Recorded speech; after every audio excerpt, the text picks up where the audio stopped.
আসসালামু আলাইকুম রহমতুল্লাহি বারাকাতু। শহরের প্রাণচঞ্চল পরিবেশ থেকে বের হয়ে এই গ্রামের দিকে আসলাম। দেখেন বন্ধুরা, কত সুন্দর রাস্তা, প্রাকৃতিক পরিবেশ। এখানে একটা নদী আছে, অনেক সুন্দর। এই যে রাস্তাটা দেখেন কত সুন্দর। আসলে এখানে আমার এক আত্মীয়র বাড়ি আছে, তো এই আত্মীয়র বাড়িতে আমরা বেড়াতে আসলাম। দেখলাম কত সুন্দর জায়গা, না ভিডিও না করে পারলাম না, চিন্তা করলাম আপনাদের সঙ্গে একটু শেয়ার করি। দেখেন কত সুন্দর জায়গা।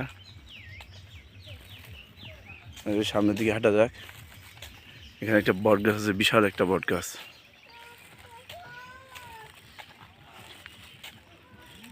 এখানে এই নদীটা কত সুন্দর, বিশাল নদী।